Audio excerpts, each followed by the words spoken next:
إن الحمد لله نحمده ونستعينه ونستغفره ونتوب إليه ونعوذ بالله من شرور أنفسنا وسيئات أعمالنا من يهده الله فلا مضل له ومن يضلل فلا هادي له أشهد أن لا إله إلا الله وحده لا شريك له وأشهد أن محمدا عبده ورسوله قال الله تعالى في القرآن الكريم يا أيها الذين آمنوا اتقوا الله حق تقاته ولا تموتن إلا وأنتم مسلمون فإن أصدق الحديث كتاب الله وخير الهدى هدى محمد صلى الله عليه وسلم وشر الأمور محدثاتها وكل محدثة بدعة وكل بدعة ضلالة وكل ضلالة في النار.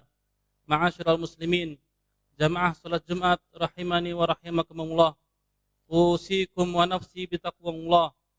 Marilah kita terus meningkatkan kualitas hubungan kita dengan Allah dengan meningkatkan kualitas takwa kita kepada Allah Subhanahu wa taala. Dengan takwa sebenar-benarnya. Takwa bukan hanya sekedar di hadapan orang, tetapi takwa terutama ketika kita sedang sendirian. Itulah kita diuji ketakwaan kita kepada Allah Subhanahu wa taala. Takwa dengan sebenar-benarnya, dengan menjalankan apa yang Allah perintahkan kepada kita dan berusaha semaksimal mungkin meninggalkan apa yang dilarang kepada kita. Ma'asyiral muslimin, jamaah salat Jumat rahimani wa rahimakumullah. Kita melihat saudara-saudara kita yang tertimpa musibah di 3 provinsi, di Aceh, Sumatera Barat dan Sumatera Utara. Itu kita merasa sedih. Kita merasa hati kita merasa sakit melihat saudara-saudara kita. Pada umumnya ketika seseorang ditimpa musibah, yang hilang dari hidupnya hanya beberapa persen saja. Hilang motor, hilang kendaraan, meninggal anak, atau rumah kebanjiran. Hidupnya masih bisa berjalan, hartanya masih ada. Hanya beberapa persen saja yang hilang dari hidupnya. Akan tetapi kita melihat musibah yang ditimpa oleh saudara-saudara kita seolah-olah 100% semuanya habis. Hanya pakaian yang menempel di tubuhnya saja. Maka ma'asyiral muslimin rahmati Allah Subhanahu wa taala, maka perlu kita memiliki bekal ilmu. Bagaimana Islam memandang musibah yang menimpa seorang muslim. Maka ketahuilah sesungguhnya tidak ada seorang pun di dunia ini kecuali pasti akan diuji oleh Allah Subhanahu wa taala. Tidak ada rumah-rumah yang di dalamnya kosong dari masalah. Tidak ada rumah-rumah yang di dalamnya tidak ada masalah dan tidak ada musibah. Tidak ada kehidupan yang selamanya mulus tanpa luka. Tidak ada seseorang yang hidupnya tanpa air mata. Sebagaimana yang Allah Subhanahu wa taala firmankan dalam ayat yang sering kali kita dengar, wala nabluwannakum bisyai'in minal khaufi wal ju'i wa naqsin minal amwali wal anfusi wath thamarat. Sungguh kami akan menguji kalian dengan sedikit rasa takut, dengan rasa lapar, kekurangan harta dan jiwa, dan kekurangan buah-buahan. Allah katakan di akhir ayat, wa basyirus sabirin, dan berilah kabar kepada orang-orang yang bersabar. Ma'asyiral muslimin, ayat ini menunjukkan bahwasanya musibah, ujian merupakan sunnatullah. Ujian merupakan sesuatu yang pasti akan ada, yang setiap dari kita harus siap untuk menghadapi musibah, untuk menghadapi ujian, untuk menghadapi cobaan dari Allah Subhanahu wa taala.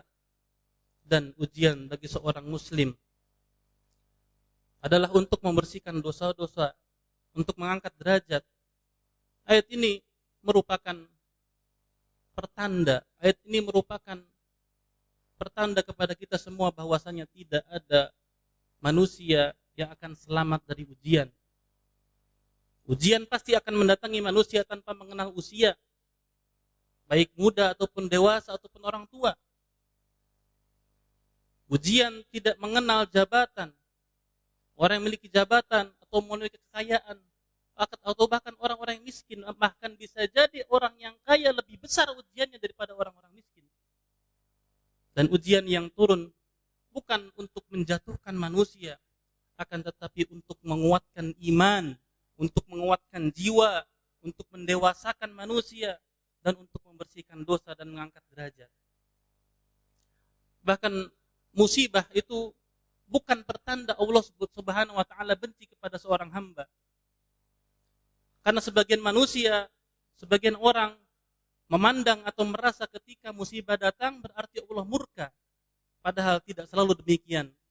Orang yang terbaik sepanjang masa, orang yang terbaik di atas muka bumi ini, yaitu Nabi kita Muhammad sallallahu alaihi wasallam pernah ditanya, "Man asyaddun nasi bala'an ya Rasulullah?" Siapakah orang yang paling berat ujiannya wahai Rasulullah? Maka Nabi mengatakan al-anbiya. Para nabi dan rasul, mereka ditimpa dengan ujian yang sangat-sangat berat. Kita lihat bagaimana Nabi Ayyub alaihissalam yang ditimpa penyakit kulit selama 20 tahun. Ada yang mengatakan 18 tahun. Kemudian Nabi Yunus alaihissalam ditelan oleh ikan paus. Ada yang mengatakan 3 hari, ada yang mengatakan 40 hari. Allahu a'lam bishawab. Ya. Kita lihat bagaimana Nabi Ibrahim alaihissalam yang diperintahkan untuk menyembelih anaknya. Ujian yang sangat berat. Maka kata Nabi sallallahu alaihi wasallam, orang yang paling berat ujiannya adalah al-anbiya. Para nabi dan rasul, tsummas sholihun, kemudian orang-orang soleh, tsummal amsal fal amsal, kemudian orang-orang yang semisalnya, orang-orang yang berikutnya sesuai dengan kadar keimanannya. Maka ma'asyiral muslimin rahmati Allah Subhanahu wa taala, musibah bukan tanda Allah Subhanahu wa taala benci kepada suatu kaum, tetapi tanda bahwasanya Allah Subhanahu wa taala sedang membersihkan dosa-dosa mereka. Hikmah besar di balik musibah, di antara musibah sebagaimana disebutkan oleh para ulama, hikmahnya adalah yang pertama adalah menghapus dosa tanpa sadar. Nabi sallallahu alaihi wasallam mengatakan, "Fama yabrahul bala bil 'abdi hatta yatrukuhu yamshi 'alal ardi wa ma 'alaihi min khati'ah." Ujian itu akan selalu menimpa seorang hamba. Akan terus menimpa hamba sampai Allah membiarkan dia berjalan di atas muka bumi ini tanpa dosa sedikit pun. Kemudian yang kedua, mengangkat derajat orang yang beriman. Dan yang ketiga, berikutnya adalah memperbaiki kualitas doa dan ketergantungan kita kepada Allah Subhanahu wa taala. Orang yang diberi musibah pasti doanya lebih kuat. Pasti tawakalnya lebih kuat kepada Allah Subhanahu wa taala. Ketika dia sehat, ketika dia paripurna, dia mungkin jarang berdoa. Atau bahkan tidak berdoa. Ketika ditimpa sakit, ketika ditimpa kesedihan, mulailah dia berdoa. Mulailah dia memanjat kepada Allah Subhanahu wa taala. Disitulah hikmah yang agung disebutkan oleh para ulama. Kemudian berikutnya adalah menjadikan kita lebih lembut dan empati kepada sesama manusia. Dan berikutnya adalah menghindarkan kita dari sifat ujub dan sombong. Kita lihat betapa banyak orang-orang yang memiliki harta tiba-tiba bangkrut, mulai dari nol lagi. Kendaraan hancur, rumah rata dengan tanah, ladang hancur. Maka dengan musibah ini menjadikan seseorang melihat bahwasanya kita adalah hamba yang tidak memiliki kekuatan, tidak memiliki daya dan upaya di hadapan Allah Subhanahu wa taala. Nabi sallallahu alaihi wasallam menyebutkan, "Inna 'idhamal jazaa ma'a 'idhamil bala." Besarnya pahala tergantung besarnya ujian yang dihadapi. Bahkan Nabi sallallahu alaihi wasallam menggambarkan betapa dahsyatnya pahala orang yang diuji. Pahala yang begitu besar bagi orang-orang yang ditimpa musibah ketika di dunia. Bagaimana nasib mereka ketika di akhirat? Dari Jabir radhiyallahu anhu, Nabi sallallahu alaihi wasallam mengatakan, "Yawaddu ahlul afiyah yaumal qiyamah hina yu'ta ahlul bala." Orang-orang yang sehat, orang-orang yang hidupnya sehat tanpa musibah besar. Ketika pada hari kiamat mereka ditampakkan kepada mereka pahala yang begitu besar yang diberikan kepada ahlul bala, yang diberikan kepada orang-orang yang ditimpa musibah besar ketika di dunia. Ats-tsawab, Athawabul azim, begitu besar pahala mereka. Sampai-sampai ahlul afiyah, orang-orang yang sehat, yang tidak pernah ditimpa musibah besar ketika di dunia, mereka mengatakan lau anna juludahum kanat furidat fid dunya bil maqarid.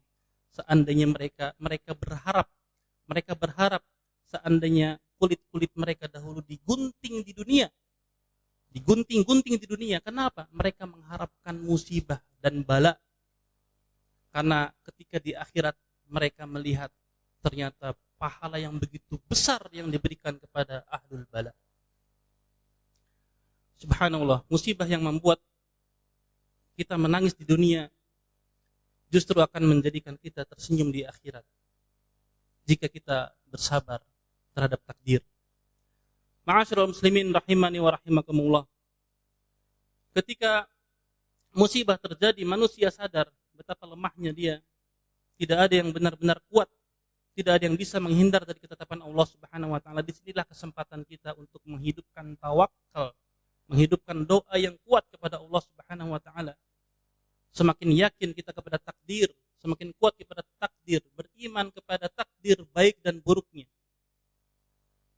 Wa man yatawakkal 'alallahi fahuwa hasbuh. Barang siapa yang bertawakal kepada Allah, maka akan cukup baginya.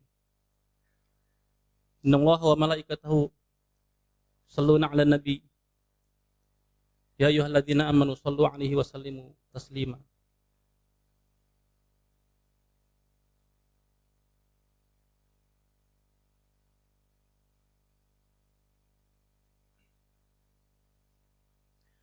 Alhamdulillah. Alhamdulillahilladzi bi ni'matihi tatimmus shalihat. Asyhadu an la ilaha illallah wahdahu la syarika lah. Wa asyhadu anna Muhammadan 'abduhu wa rasuluh.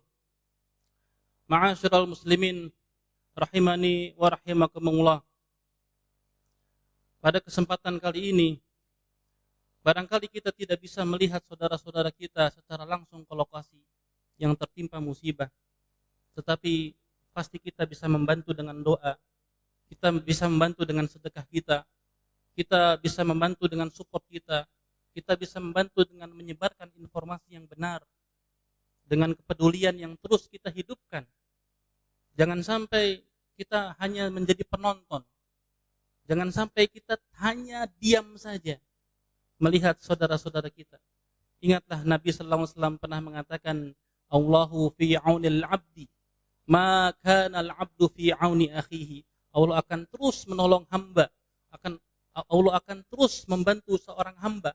Maka al-'abdu fi 'auni akhihi, selama hamba itu terus menolong kepada sesamanya. Hidup kita ingin ditolong oleh Allah Subhanahu wa taala. Urusan kerjaan kita ingin dibantu oleh Allah Subhanahu wa taala. Urusan rumah tangga kita, urusan kerjaan kita ingin dibantu oleh Allah Subhanahu wa taala. Maka kata Nabi sallallahu alaihi wasallam, Allahu fi aunil abdi. Allah Subhanahu wa taala akan senantiasa menolong hambanya. Maka nal abdu fi auni akhihi, selama kita menolong saudara kita. Maka kaum muslimin dirahmati Allah Subhanahu wa taala, bantulah mereka. Bantulah mereka. Karena musibah yang mereka hadapi bukan musibah yang biasa, tetapi seolah-olah pohon yang sudah besar kemudian dicabut akarnya dari awal lagi. Mereka harus menanam dari awal lagi. Mereka harus membangun dari nol lagi. Maka kita doakan saudara-saudara kita agar Allah Subhanahu wa taala mengganti kerugian mereka dengan balasan yang jauh lebih baik. Agar Allah Subhanahu wa taala meringankan penderitaan mereka. Agar Allah Subhanahu wa taala melindungi keluarga mereka yang tersisa. Agar Allah Subhanahu wa taala mengampuni dosa-dosa mereka. Agar Allah Subhanahu wa taala menjadikan musibah ini sebagai sebab datangnya rahmat dan bukan kemurkaan. Innallaha wa malaikatahu yusholluna 'alan nabi ya ayyuhalladzina amanu shallu 'alaihi wa sallimu taslima. Allahumma shalli 'ala Muhammad wa 'ala ali Muhammad kama shallaita 'ala Ibrahim wa 'ala ali Ibrahim wa barik 'ala Muhammad wa 'ala ali Muhammad kama barakta 'ala Ibrahim wa 'ala ali Ibrahim innaka Hamidum Majid. Allahumma ighfir lil muslimina wal muslimat wal mu'minina wal mu'minat al-ahya'i minhum wal amwat innaka sami'un qaribun mujibud da'wati wa ya qadiyal hajat. Allahumma ati nufusana taqwaha wa zakkiha anta khairu man zakkaha anta waliyuha wa maulaha. Allahumma inna nas'alukal huda wat tuqa wal afafa wal ghina. Rabbana zalamna anfusana wa illam taghfir lana wa tarhamna lanakunanna minal khasirin. Rabbana atina fid dunya hasanah wa fil akhirati hasanah wa qina adzabannar. Walhamdulillahi rabbil alamin. Aqimissalah.